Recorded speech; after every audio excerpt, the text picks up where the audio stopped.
Hey y'all, welcome back to another video. Um, Today I kind of wanted to do another like decent sized topic video. I know last one was a little serious, but we're going not quite as serious this time. Today I kind of wanted to talk about like how to know if you're trans with also like some of the backing evidence of like, or like suppose some of the anecdotal evidence of like how I knew like I was trans.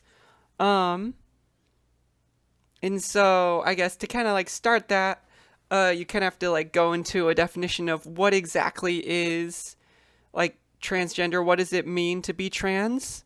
Um, and at its most like all encompassing, like the trans umbrella is you're basically like if you're uncomfortable with your assigned gender at birth, in some way or form, you are trans. Um, Being trans doesn't necessarily mean you have to transition or you have to like go on HRT or you have to switch your gender. Like non-binary people are also transgender because they don't align, they don't identify with their assigned gender at birth. Um, and so like that's at its broadest, like what is trans is basically if you feel like um, what like your body was or like how like people perceive you as a default, um if that doesn't align with how you feel or if it like makes you like if you feel different than that, then in some way you are trans, which is not like a bad thing. You don't have to like have some big coming out or big like thing like that, but it is, the trans umbrella is very broad. And so if you're questioning and you're like, hey, like what if I'm trans, you're allowed to be trans and still kind of exist as you are. Some people choose not to, some people do. And so that is, there's like all the hype about like medically transitioning and doing all these steps and like the big things and the big like male to female, female to male, like the big transitions, the drastic changes. But a lot of trans people are actually like non-binary or demi-girl, demi-guy. Because like my own gender is like she, they pronouns. I'm like semi non-binary. Like I call my own gender female adjacent. I like being feminine. I like kind of being perceived mostly as female in day-to-day society, but in broad terms, like gender is a construct. I don't know. Brain, weird, whatever. Um, so how did I know? Or like I suppose signs, because I didn't really know that I was trans. I never really like owned that label. Never really thought it would drastically apply to me until like maybe in my like mid college years. Um, which means I don't really, which means I don't really fill in the narrative of like, oh, I always knew I was like there was something wrong. I always knew I was a girl. Even when I was younger. No, I was very competent living as a guy. I just questioned a lot, or like there's a lot of things. Like I was very like when I first found out about transgender people, it was like a very like core memory moment of like I was young, and I distinctly remember like seeing an interview. It was on like I think it was on Dr. Phil, not the best, but I saw this interview basically of like them interviewing a transgender person, didn't know that it ever existed before, and then proceeded to research the heck out of transgender people. Like proceeded to like be like, "Oh, this is super interesting. Like I didn't know people could do this. This is super cool." And then like proceeded like research what transitioning would look like, research what HRT did, research when it happened, how it happened, what it would cost, what it would take look like in my state. And so like that was one of the big things is I was like very intrigued by that kind of world. Um, which, you know, this world. But other things like I was very it was very easy for me to like get sucked into like trans stories, I guess, like either real or fictional.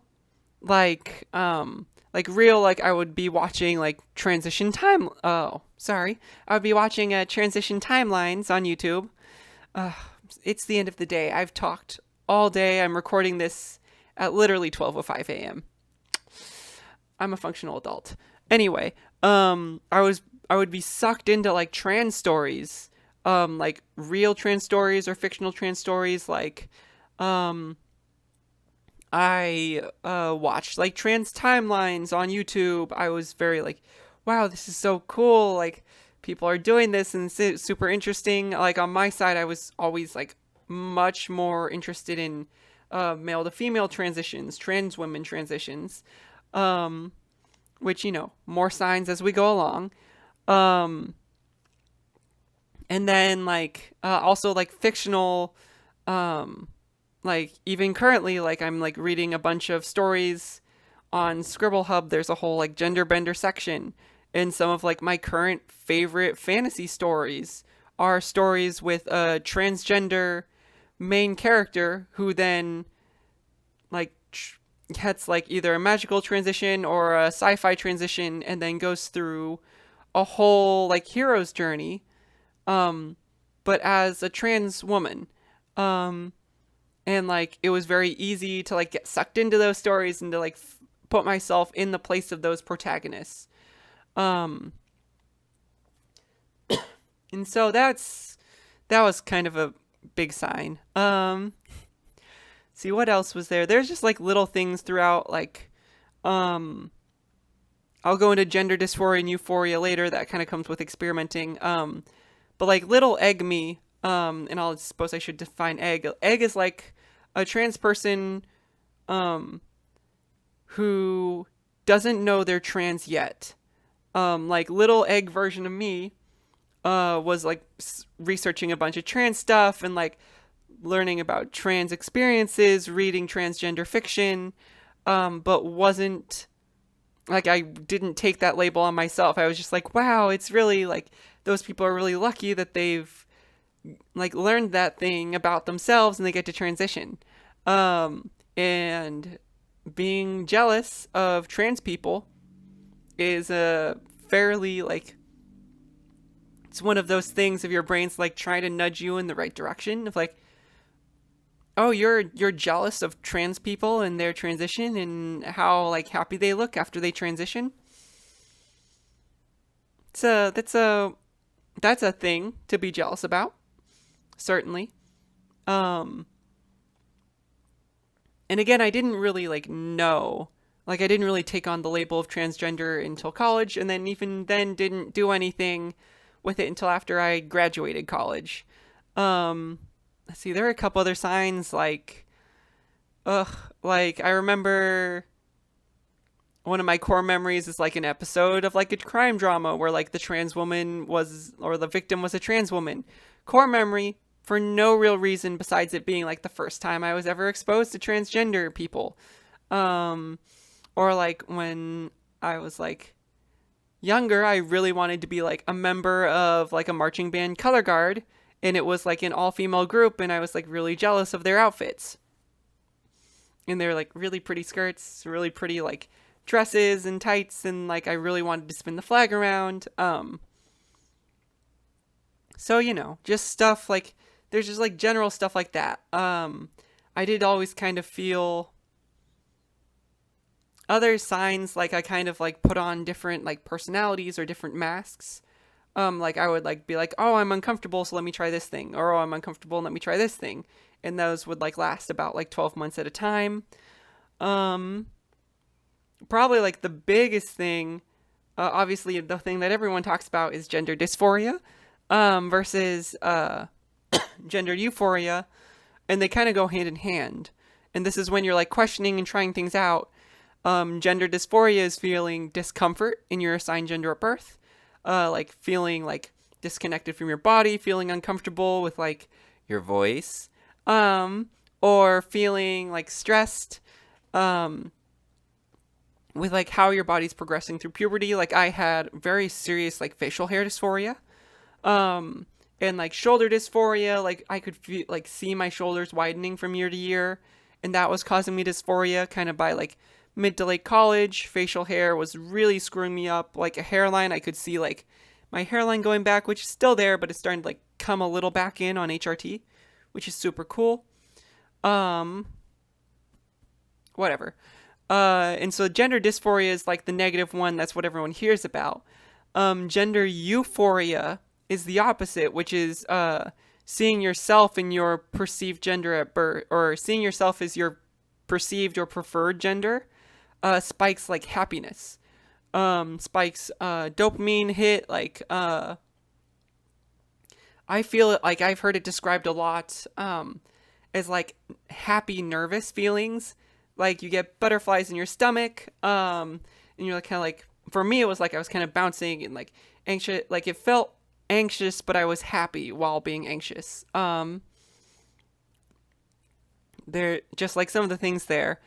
Um, and so like that's very much like gender dysphoria. Like gender dysphoria is a thing, but it's easy to be dysphoric about your body in other ways than gender. And so dysphoria isn't always a really great measure of how to know you're trans. But gender euphoria, where you're presenting, like if you're experimenting and you're presenting as the opposite gender and you get gender euphoria, that's a very, like, that's one of like the biggest things of like, it's easy to brush off dysphoria, but it's a lot harder to like see, like, you look in the mirror and like you see like your brain like clicks in and you're like, oh yeah, like that's my gender.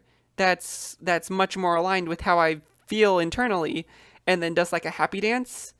Like I literally, like the first time I like dressed up in like just like a little bit of mascara and like women's jeans and women's tank top, and like looked naturally passing, I like did like I like jumped and like had lost control over my arms, and like I don't know, like gender euphoria is like the one of the things that like really kind of solidified at least that I was trans and was going to transition socially, because I was like medically transitioning because it was helping out my brain and was like wasn't sure what I was doing, and then like dressed up and presented as female and got this massive hit of euphoria and was like, oh, okay, so that's how I'm supposed to feel typically, like day to day. Um,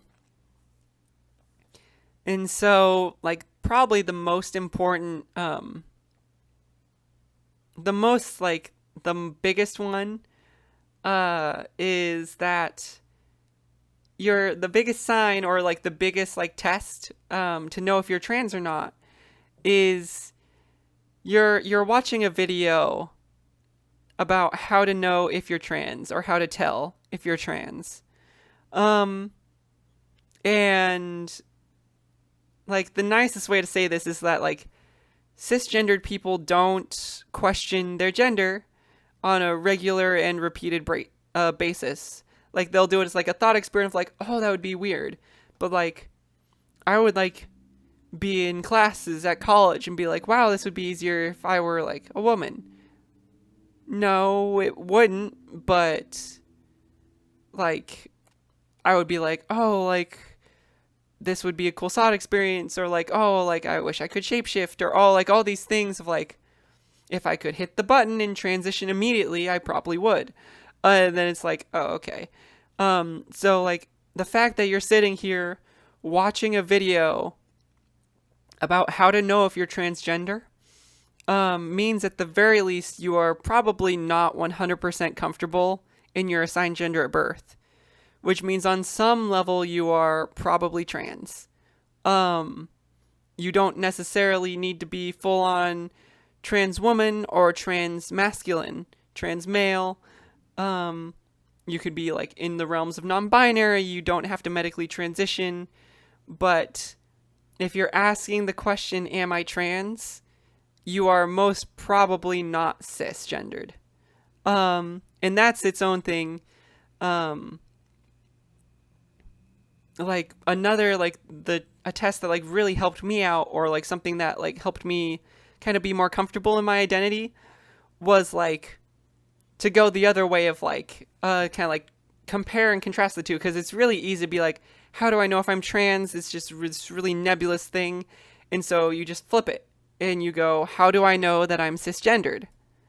And for me, it was like, it started becoming this list of like, cisgendered people don't research transgender issues, like the whole way down. Cisgendered people don't consider going on HRT. Cisgendered people don't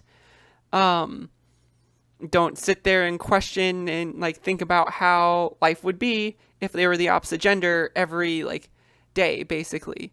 And so flipping it the other way and like getting away from like the nebulous, like, oh, I don't know what I'm doing. Like, how do I know if this label applies to me? How do I know if the transgender label applies to me? Is to like go the other way and be like, how do I know the cisgender label applies to me? And like compare and contrast the two and see which one fits better.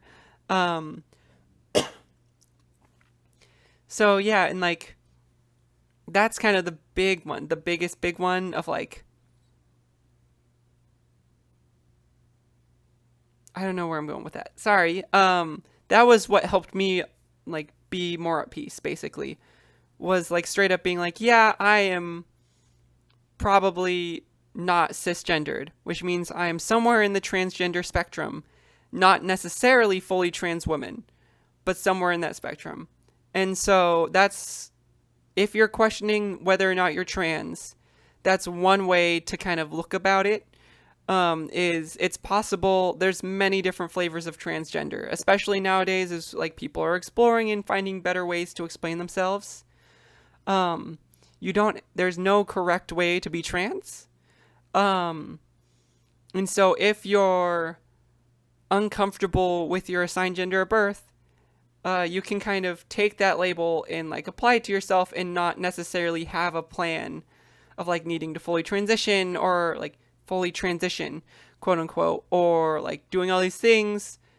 But on some level, like the fact that you're here does kind of mean that on some level might be a little trans. Welcome to the community, especially if you've made it to the end of the video. So, hope that helps. Hope y'all have a good night. Yeah, this one was long. Sorry I rambled. Bye.